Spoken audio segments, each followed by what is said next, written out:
Good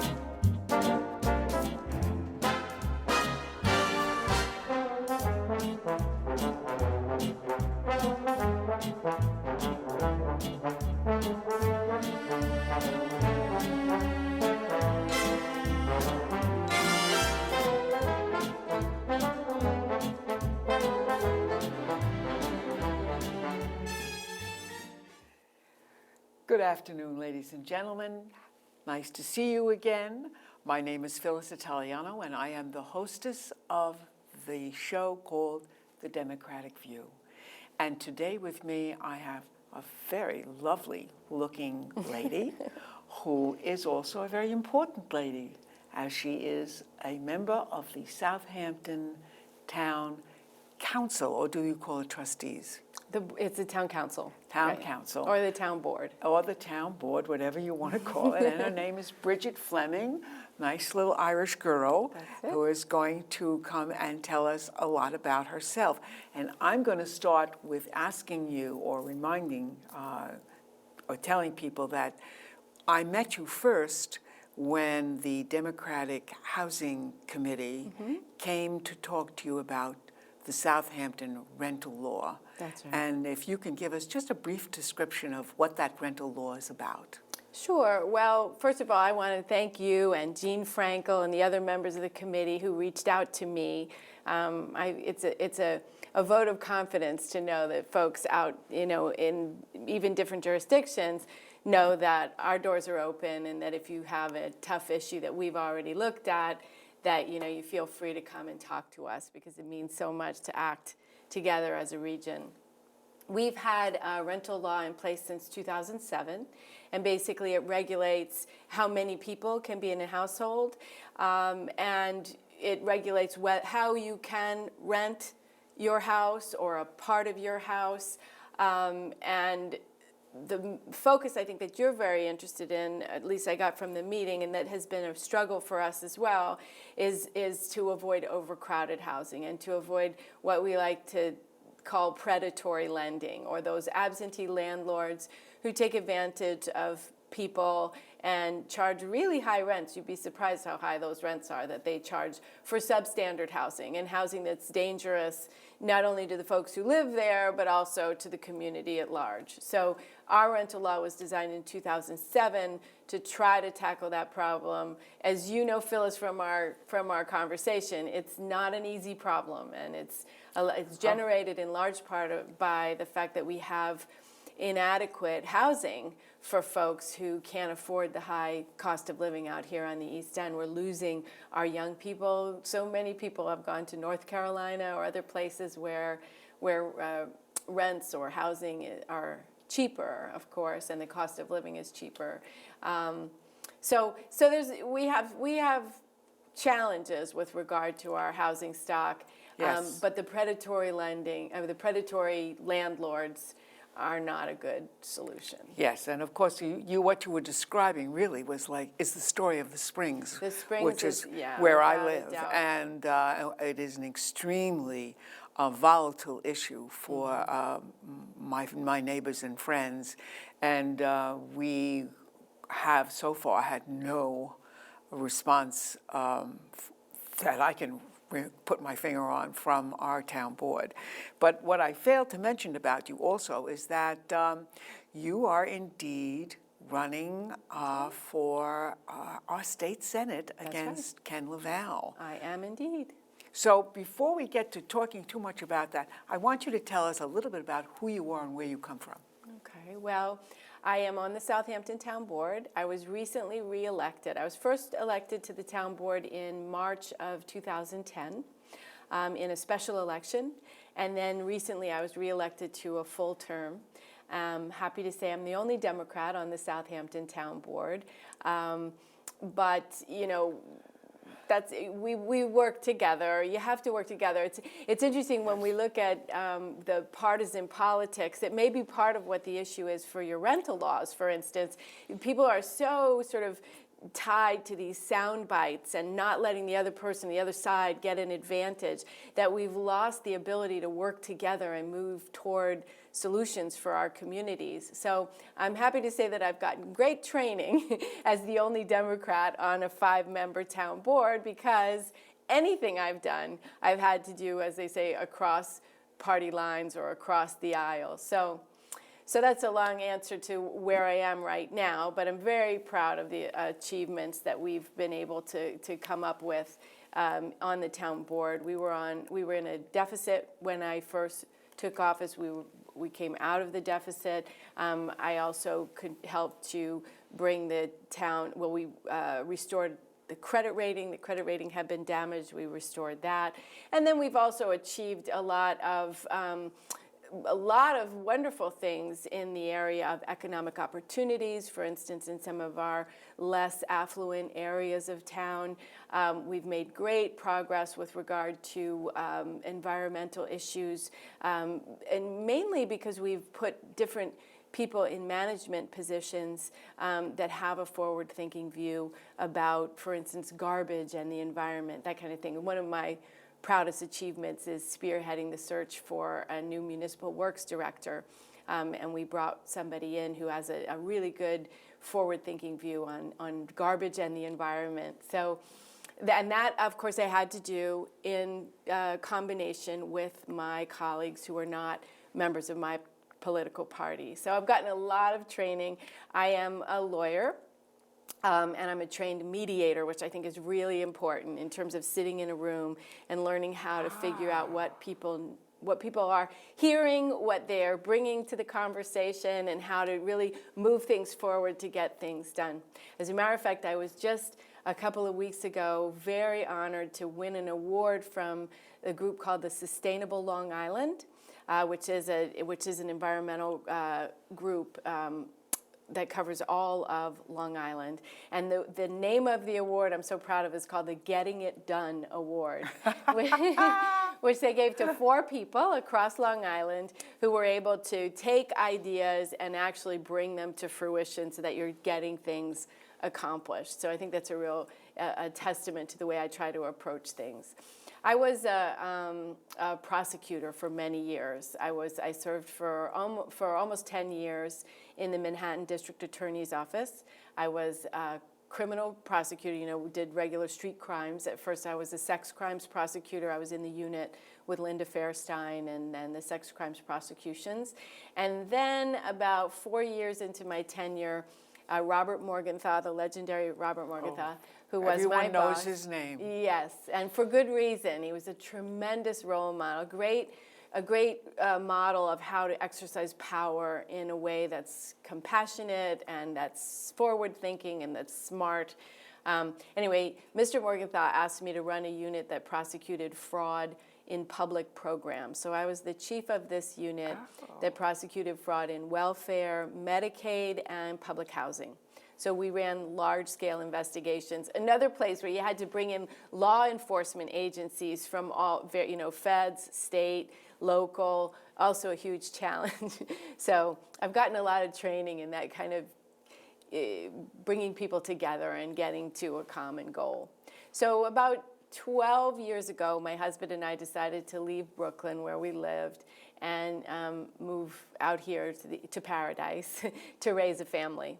My husband is a carpenter, and he had built houses. He's from Mineola originally and Sayville, and he built houses out here in the 1980s. And so when we were deciding where we're going to raise a family, he said, there's this incredible community out east. And so we came out.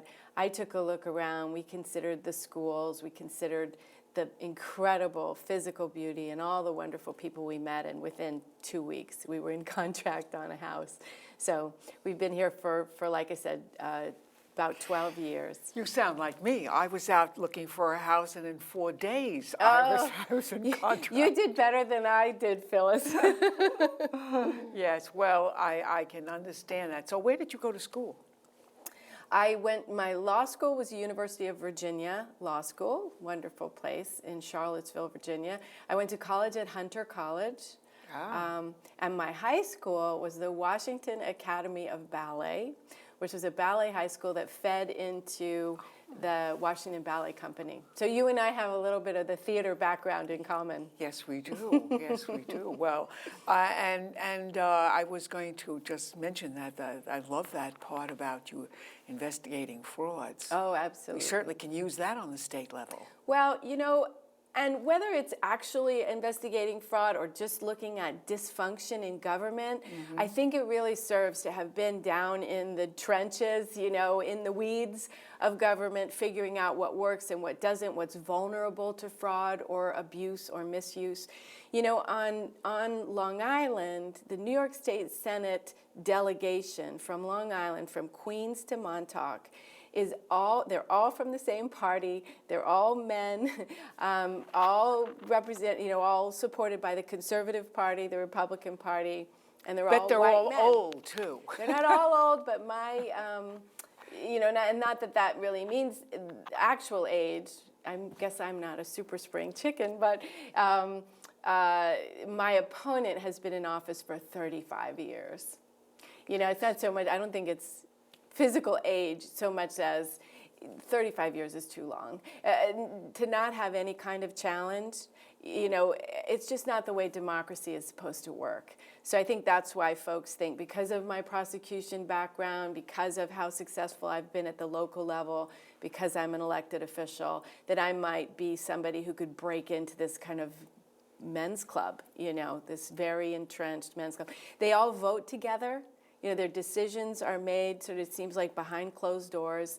And then even despite the fact that my opponent has been in office for 35 years, he still doesn't, I guess I'm not sure why it is, but he still doesn't vote on his own or lead on issues so much as just they all vote together. And from a background of fraud, from a background of coming into the Southampton Town Board where same kind of thing was in place, the same small group of people that are benefited by the status quo are the ones who run the place. It's not the way democracy works well, and it's not the way government works well. You need to have different perspectives. You need to have folks who bring something else to the table. If I'm elected, Phyllis, I would be the first woman senator ever from Suffolk County.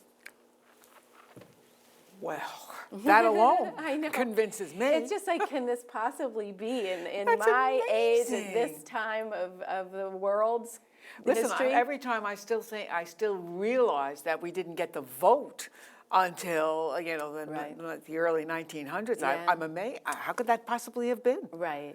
No, but we've had, how many secretaries of state have been female? The last 3 secretaries of state have been females. It's time. Suffolk County is ready for a female senator, I think. Don't you think? Absolutely. Yeah. Well, that is a determination, as far as I'm concerned, for you to go on to be successful. Because, I think it does make a real difference in terms of the perspective of the lawmaker. You don't need to fault any individual to say that a group of 9 people who have very similar backgrounds, very similar perspectives, all come from a group that's favored by the status quo, just don't bring to the table the kind of things that you and I would bring to the table. For instance, I saw last year, now almost 2 years ago, that Senator Gillibrand had brought these farmers markets up the island to areas that didn't have access to fresh foods. When I saw that in the newspaper, I thought,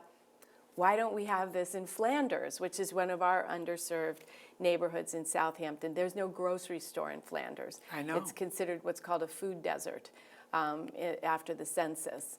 Not to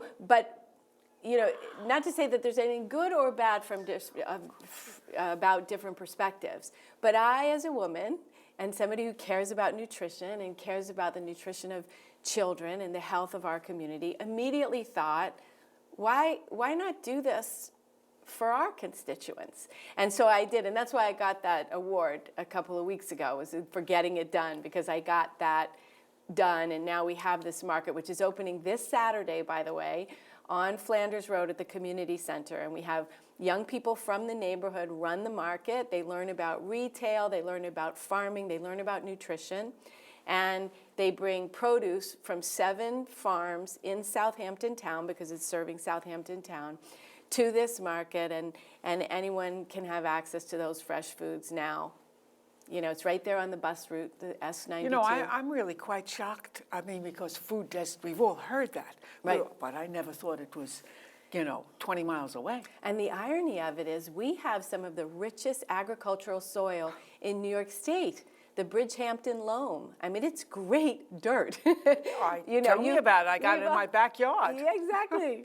And we've all had those tomatoes and all the fabulous produce that comes out of that soil. I think I'm going to look like an asparagus pretty soon. They're in season now. I think I'm buying them eating twice a week. Well, you have to, because they're only there for a short time. That's right. You got to buy what's there and fresh. But yeah, no. So that is we laugh, but it's a terrible circumstance that not only do these folks not have a place to go and buy fresh food for their meals, a grocery store, but they don't have any access to the beautiful produce that folks in Sagaponack and Bridgehampton and East Hampton and the Springs have, because we have beautiful agricultural history and community here. So I'm happy to have been able to do that. We need to do a lot more for that community in terms of fresh foods, and really the community at large. It's a popular thing to do now, Yes. bring good food to people, but it's a very important one. Yeah. So when you do have the opportunity to run, you are going to face somebody who's been in for a while is not going to lay down and die. He's going to fight you. No, I would expect it, I hope. Well, one thing, I was raised in a very large family. I have 7 brothers and sisters, 6 sisters. And wow. So I know how to fight. I bet. No, I do. And I was a prosecutor for so long. I hate to say it, but I love to campaign. I've run 3 campaigns in the past 3 years, so this is my 4th campaign. I've hit thousands of doorstops in the town of Southampton, and now and now in Brookhaven and East Hampton, Shelter Island. Now we have a large district to introduce myself to, but I love it. I really I get energized by interacting with people, understanding what their concerns are and how I might be able to help. So I'm not daunted by that. I really do feel energized. I also feel as though I feel almost obligated, based on the fact that I come from where I do, I have the skills that I have the opportunity as an elected official to really have a go at it and challenge these guys. Why should they have a free pass from Queens to Montauk? It's not the way it's supposed to work. So if I can break through that men's club, and people seem to think I can, then I want to give it a shot. The good old boys. The good old boys. We've been fighting them.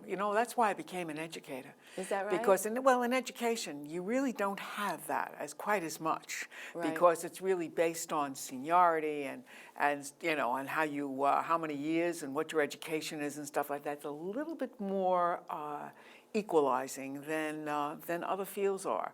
Besides the fact that, of course, I'm an educator from my tip of my toes to the top of my head. Yeah. But also, I want to remind you that the first time I saw you we were in Brookhampton at a gathering of a woman who was talking about that's right. the lives of women and the power balancing balancing career with family, because you know what, we still are perhaps even because we bear and have children, yep. We are a little bit more tied to our family life. True. I know you have a child. My son is 9. We have blessed to have one child who's 9 years old. He's in the Sag Harbor Elementary School, and he's beautiful. He's wonderful. And, I think you're absolutely right that balance is important, and it is something that represents a particular challenge to us as women, and moms and wives and sisters, because we do have lives that we have to lead outside our professional lives. But I think as American women, we have really a unique kind of opportunity to frame ourselves over and over again. I mean, I told you I started out my career, my life as a young adult as a professional ballet dancer. I went to college. I started college in my mid-20s. I went to college. I became a lawyer. I was a prosecutor in a fantastic office for 10 years. I had a great career. And then I met a wonderful guy, and we decided to move to paradise by the sea and start a family. I stayed home for 6 years with my son and, cooked great food and helped him to learn to read and, teach him what the world is all about and be a good wife. And then after that, I hung a shingle out. I'm a matrimonial attorney too and a mediator, although I can't do much of that now because I'm campaigning and I have my town work. So my matrimonial practice has really wound down. But that's to say that then I could open a practice, and then I was asked to run for office, and I became a politician. And so I've had the opportunity to reframe myself. And I think you see that with women a lot. We come out of different professions or our families, and then we have something really special to offer to the world at large. And I think we get it somehow more than folks who just groom themselves or are groomed to serve in public office. You're talking to someone who has dealt with boys and girls all their lives. I know we get it. Yeah, you don't absolutely. have to tell me. My office as an assistant principal was always filled with boys. It was never filled with girls. Oh, I know. Yeah, a little bit of a challenge. Yes. My guy is great. I have to say I love him so much. Obviously, I guess we're supposed to, right? But, yes. But I admire the work that you do as a teacher, and it's just so...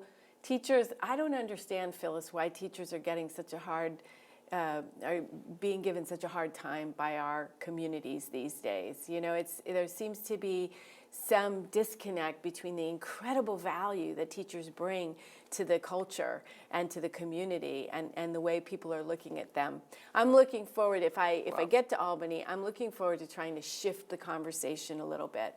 Stop blaming people who have no responsibility for the fact that the economy went off the rails, and instead recognize the things that have real value in our culture, like teachers. I think you hit it. It's the fact that because we are on a government payroll that we don't have to, the same, we're not viable as other people are, or vulnerable, I should say, as other people are, then that people are angry at us. Right. But I will tell you, and someday when we have a glass of wine, I'll tell you about what life as a teacher is like. Well, these days it doesn't make sense because it's just such an invaluable skill.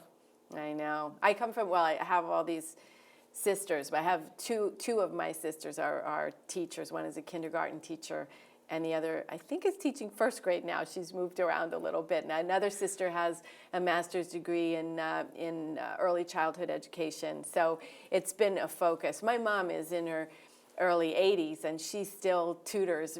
She reads to kids who are having trouble with reading every day. We really and you know what? I grew up in a family that didn't have a lot of economic means, but the one thing that was without a doubt valuable and non-negotiable was a great education. And that might be why you find you don't have that good old boy mentality, because with a great education, you break open those set values that are based a little bit on a misunderstanding or not understanding the other person's perspective. Education naturally prevents you from staying in those little boxes. And getting back one moment to Mr. Laval, or Senator Laval, as we still want to call him for a while. Thanks, Phyllis. I agree. I think it's also important to know that even when people have been voting in the last couple of elections, he doesn't get every vote from people who have voted. People have refrained from voting for him. That's right. I have to say there are a number of things that convinced me to take up this gauntlet. As you know, I was asked to do this. and that's one of them. His poll numbers are not strong. For somebody who's been in office for 35 years, he really doesn't have the kind of approval ratings that one would expect. And, for whatever reason, but you're absolutely right. There's what's called drop-off that, and he's never had a serious challenge. I mean, never. Regina Calcaterra ran against him in the last cycle, and they managed to negate her. They did. They got her out with a residency challenge. So, yes. So it's time for him to stand up to a challenge. Let the voters decide up or down. And we do want to mention that you are in a primary as well, That's a Democratic primary. What date is that? September the 13th. It's not a Tuesday, because September the 11th is the Tuesday, and we all want to honor all those folks who lost people and the lives that were lost. Yes. So yeah, September the 13th. I'm feeling very confident about the primary. My opponent doesn't have, is not an elected official. She doesn't have the kind of background I have with the prosecution. But we're going to keep it. I have instructed my campaign that we are not speaking negatively. That's not what this is about. We're meeting a common goal, and that's beating Ken LaValle in November. And I love that you're going to do your best for the educational system of New York State, which is not what it ought to be. No. Get us past all of that testing nonsense and back to authentic assessments, as we call it in my business. Yes. And I do also want to remind people that this, besides the days that this is shown on LTV, we are also on YouTube. And we are also, if they go to the Democratic website, which is ehdems.org, I will make sure I write some of this up for you, because I write that website. Oh, good. Yeah, I got a lot of hats. Yes, and you do them all. You wear them all very well, very graciously. I'll put it up on my website too, which is FlemingForSenate.com. Oh, yes, that's a very good thing to remind people of. Yeah. Well, we wish you lots of good luck. Thank you, Phil. And maybe we'll see you again when you are the official candidate. You'll come back and let us know more about what you're doing. I love that. I'll update you on the farmer's market, which opens Saturday. Oh, I'm thrilled about that, because there's nothing I like better than vegetables. I'm Italian. There you go. We live off vegetables. Thanks, Phyllis. Thank you for coming. My pleasure. Yeah.